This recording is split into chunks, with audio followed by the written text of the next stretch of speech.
I'm standing in the middle of the Heritage, my restaurant, my blood and sleep and savings in hardwood and brick, wearing a server's uniform because we're short-staffed, in my own place. On the night my wife's golden child sister, Belle, is celebrating a promotion at her Manhattan law firm. Laya, my wife, pitched the party as a chance to mend things. I said yes. Delusional optimism. Guilty as charged. The Ashfords arrive with their usual weaponized charm. Douglas holds court by the bar, swirling my wine, telling Belle's colleagues about the son-in-law who threw away a finance career to flip burgers. Marjorie laughs that marble-polished Laugh Society wives acquire with their first black Amex. Laya floats between tables in the emerald dress I bought her, elegant, smiling, selectively deaf. I ferry champagne flutes, catching whispers in my wake. That's Laya's husband, from finance to food service. How embarrassing. Paper cuts. Hundreds of them. The knife twist at 9:47 p.m. Marjorie goes nuclear near the street-facing windows. "You know what the real tragedy is?"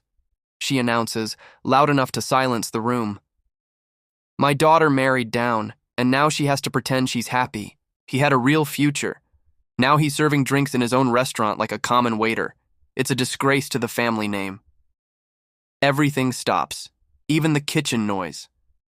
I search for my wife's eyes 10 feet away. She studies her champagne like it's a crystal ball and says nothing. The tray in my hands doesn't shake. My chest does. Then fate sends slapstick. A new server drops a $300 Bordeaux. The bottle explodes, wine blooms across the marble, and across Marjorie's white Chanel. She screeches, "Get the manager! Someone!" Who knows what they're doing?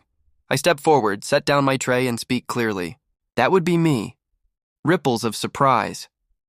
A few laughs. A trust fund date near Belle smirks. The waiter's the boss? What's next? The busboy's the mayor? I kneel, collect glass, and look up. The waiter is the owner, and the owner is comping your table's wine, because that's what good owners do. Smirk. Gone. The door opens. The front chime rings. Heads turn as the air changes. Money has a gravity. Charles Maddox, CEO of Maddox Capital, walks in wearing Tom Ford and unbothered authority. Belle beelines, breathless.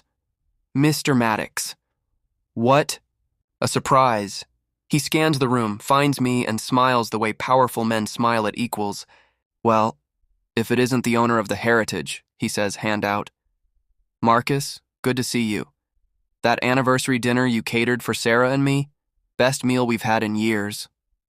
The room inhales. Douglas's jaw hangs like a broken hinge. Marjorie forgets her stain. Maddox chats. Praise for our ingredients, our service, the way we do hospitality. Then casually, "Sarah and I are moving our charity gala. Tired of mediocre ballroom food. Think the Heritage could host?" "We'd be honored," I say. The fastest rewrite in social history, nothing flips a room like proximity to power. Douglas thunders, "Marcus, my boy, we were just saying what a success the Heritage is, weren't we, Marjorie?" "Oh, absolutely," she chirps, a full octave higher. So proud of him. Always have been. 10 minutes after calling me a disgrace. Belle glides over with her litigation smile. "Marcus, I'm incredibly impressed. We should discuss synergy. Maybe a partnership? I bring legal and investor relations, you focus on the creative." Translation. Hand over control of my company so she can be CEO of a thing she mocked an hour ago. Marjorie piles on. "Keep success in the family. Our network could take the Heritage to the next level." Then Laya, my wife, steps in with the softest betrayal. "Maybe Belle should take a stake. It would strengthen family bonds. And Marcus, you could use help with the business side." The laugh that leaves me is not polite. It's relief wearing armor. "Let me get this straight," I say. 5 years of being your family's punchline. Tonight, your mother calls me a disgrace in my own restaurant, and my wife says nothing. Then Charles Maddox walks in, says 2 nice sentences, and suddenly you want equity. In this. I tap the floorboards Amir and I installed until our hands bled. No! Belle reddens. Marjorie opens and closes like a landed fish. Laya looks like she's discovering I have a spine. I don't need your capital, your network, or your revisionist history, I finish. What I needed was basic respect. You couldn't manage that. Maddox returns from a call, reads the scene in a blink, and nods. Sometimes you have to be clear about boundaries. Yes, I say. Sometimes you do. I shake his hand, excuse myself, and walk to my office. The last gift.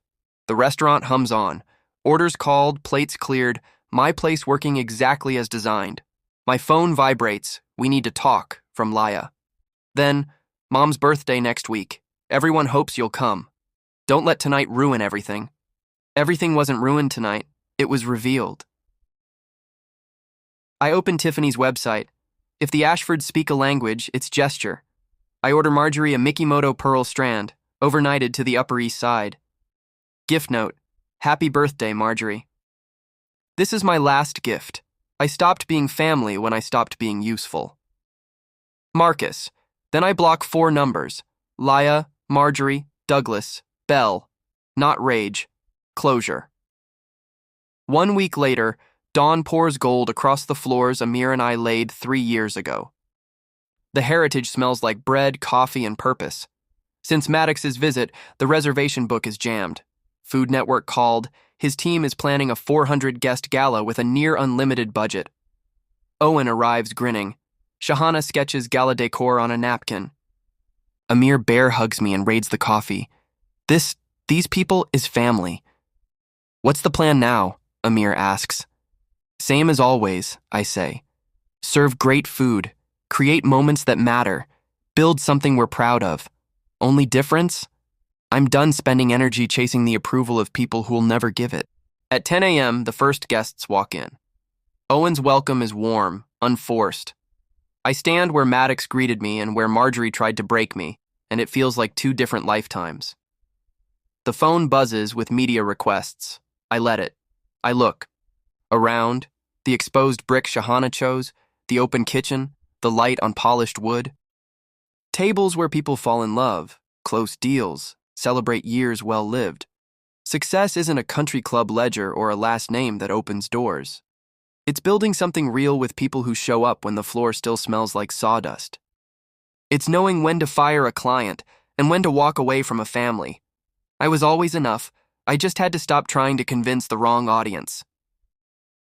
The heritage is open.